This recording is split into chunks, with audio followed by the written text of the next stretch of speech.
What's up, everybody? Thanks for checking out the Awesome Walter YouTube channel. I am Walter Benaziak. If you just came from Channel Awesome, you saw the top 5 best spectacular Spider-Man episodes. That was a lot of fun to put together. I've been wanting to do that video for a really long time. And as I said in that video, I've always compared the Spectacular Spider-Man show since I first saw it to the Spider-Man animated series that I grew up with in the mid-90s, went into the late 90s, debuted in 1994. I've always gone back and forth about which show is better, so I wanted to make this video. We haven't done a versus in a while, so it'll be fun to get back to this. And I want to hear the conversation, the comments about what you guys think is the better show and what you think is the more faithful version of Spider-Man. But we're going to get into that comparison right now, and we'll start with the 1994 version of Spider-Man. So I did do a top 5 of this as well, that a lot of people gave me a lot of really cool feedback to because I think they grew up with it as well. This is a long time ago. I think this is when Spider-Man Homecoming was coming out or something. I did this top 5. So the 1994 version of Spider-Man on Fox Kids still hasn't had a full DVD release yet, which is really kind of upsetting because I've wanted the show for so long. They have like individual DVDs and stuff of it out now, but I think you can get it on iTunes and stuff. So it is available on streaming and stuff. But for someone like me, I always want to own the show. I want it on DVD or Blu-ray or something, and they haven't done that yet. Maybe one day they will, but I digress. This show defined not just Spider-Man for me, but also superhero TV shows and cartoons. I have a lot of nostalgic memories and tiebacks to this show. When I think of a show that depicts Spider-Man, I think of this one. There's a lot of great stuff in here. They had, I think, 4 or 5 seasons. This went on for a really long time, and they got to do a lot of different things in there. This is not just the Peter Parker in high school thing that is sort of what Spider-Man is known for. This is Peter later. He's in college at ESU, Empire State University. The stuff with Mary Jane is in there. There's no Gwen Stacy. She is in like the ending episode. There's a couple things where she pops up in like the Spider-Verse stuff. But for the most part, this is just focusing on him, and then we get to expand. We get the Secret Wars. We get a lot of different storylines that incorporate other characters from the Marvel Universe. And at that time, they had a lot of different cartoons like Iron Man and X-Men and stuff obviously was in there. And, I would say that a lot of people love that 92 X-Men cartoon, and I liked it when I watched it too. But for the most part, I was such a big Spider-Man fan that I didn't watch the X-Men stuff too much, or I just wasn't as interested as it was in this Spider-Man show. So when they did crossovers and stuff is when I kind of saw most of the X-Men, and then I would go back later and watch a few episodes of that show. But this was the holy grail for me when I was a kid, man. I really loved it, and the different things they got to do. They did a lot of different versions of the arcs in the original comics and stuff that I really enjoyed. There are shortcomings to the show, obviously. I mean, a lot of the episodes are really short for some reason. I think this was a Fox Kids thing because they're like 19 minutes. Usually, half-hour TV shows are, 22, maybe 23, 21 minutes sometimes. And this is just always a couple minutes shorter. And also, they reused animation. They did things that are kind of cheap. For the most part, I like how the animation looks and everything. I like the character models. I like the look of the show a lot. It is very 90s, but I mean, that's me for the most part here. So I connect with it, obviously. But yeah, they reused animation. They would slow stuff down. I mean, there's a lot of shortcuts they took in this show that is obvious watching it now. But all those shortcomings and all the things about it that aren't quite up to snuff nowadays, I think are just blown away by the storytelling. Sometimes the voice acting can be really over the top, but sometimes it can be really, really great and dramatically appropriate. So I love the show. I think that it's, when I think of Spider-Man, I think of this show first, but is it better than Spectacular Spider-Man?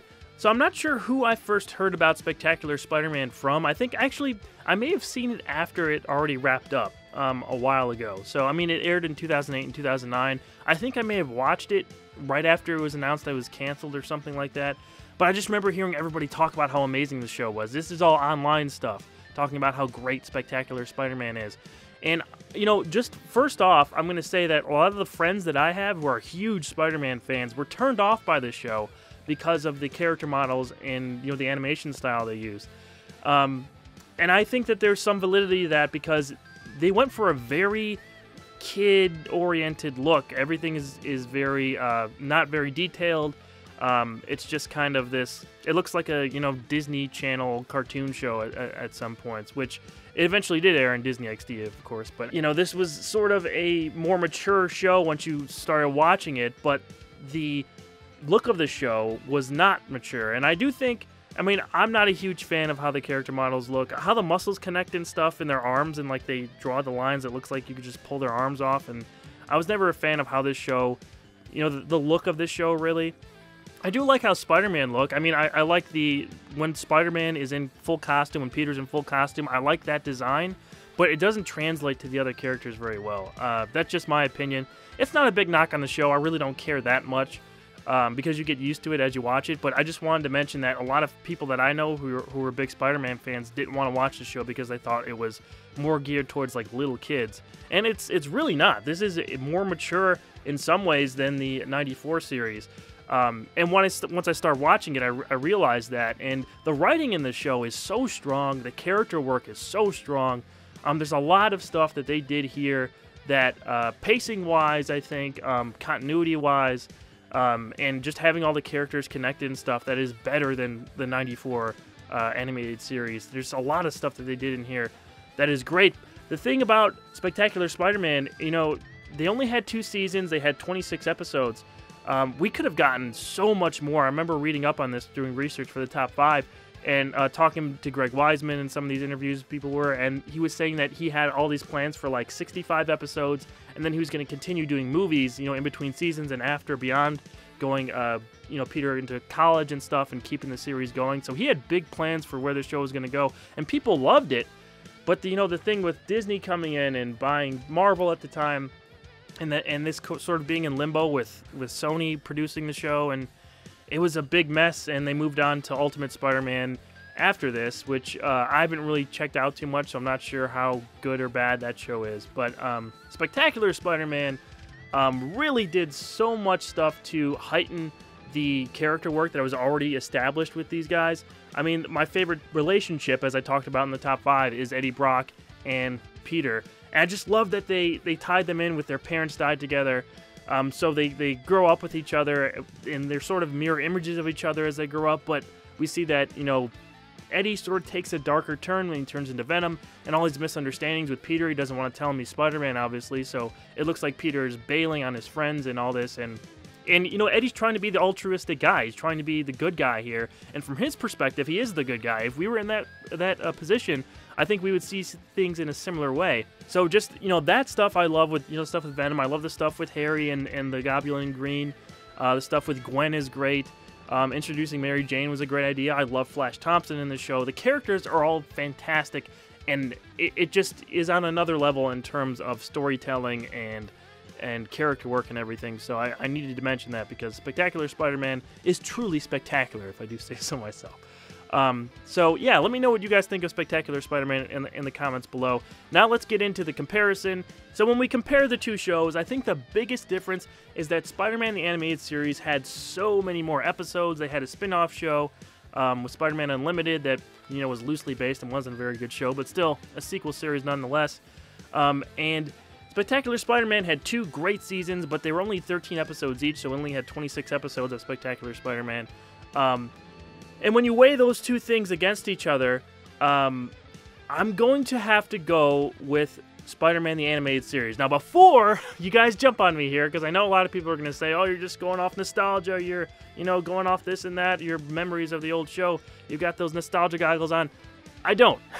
I rewatched, obviously, the animated series for Spider-Man, the '94 series, not all that long ago when I did the top 5, and I watched the series several times before that after it stopped airing through like DVDs my friend had and stuff. This show did so much for Spider-Man. It did so much for, you know, when we think of the Marvel Cinematic Universe and all these crossovers and stuff, the first time I really saw that stuff was in the Fox Kids universe, whatever you want to call it. And that, for me, was Spider-Man and X-Men, and, you know, having Daredevil in there, and, you know, having the Hulk series and all that stuff was there. And also, I'm always connected with the older version of Spider-Man. I like Spider-Man in high school. I always, you know, that's obviously the original version of him. But when he was older in college, I always thought that was just more interesting.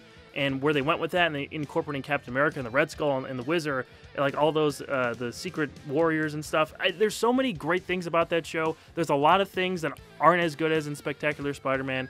The pacing is a million times better in Spectacular Spider-Man, like I said, and some of the character work is much better done. how everyone is related, you know, and those connecting tissue. Everything is better on that front in Spectacular Spider-Man, but Spider-Man the Animated Series just did so much more for the character, I think. It got to expand and do Secret Wars and all these things that I mentioned. I just think that overall, because it did more and it had more time, I think I have to go with the animated series. Now, Spectacular Spider-Man, I think if we would have got one more season from that show, I may very well have gone with Spectacular Spider-Man, but the thing was cut off. That's the whole point that I'm trying to make here, is that there's only 26 episodes. There's 13 episodes each over 2 seasons, and while the work done in those 2 seasons and in those 26 episodes is fantastic and I love it, it's just not quite enough when you measure up against the animated series and all the different things they got to do. I really think just one more season from Spectacular Spider-Man would have probably pushed it over the edge. And we already got so much great stuff in there. And, you know, I saw a lot of reviews, you know, doing the research for Spectacular Spider-Man, and because the show's not really that old, there's still individual reviews up of, you know, each episode and things, and, you know, reviews of the series and everything like that. And a lot of people, I think, very slightly overrate the show a little bit. I see comparisons to, like, Batman the Animated Series and how it's better than Batman the Animated Series, or could have been, and all this stuff. Like, I don't think it's on that level. I think that when you talk about Batman the Animated Series, I mean, like, that was hitting a 10 on all marks. Animation, the look of the show, the writing, the voice cast, you know, all the characters, everything was at a 10 almost the entire time on that show. Spectacular Spider-Man, like I said, the character models and stuff and the look of the show was kind of its biggest flaw.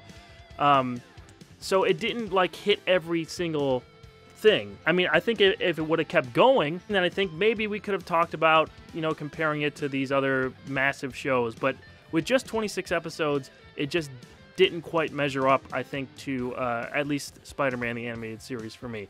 It's still a great show. I still love it.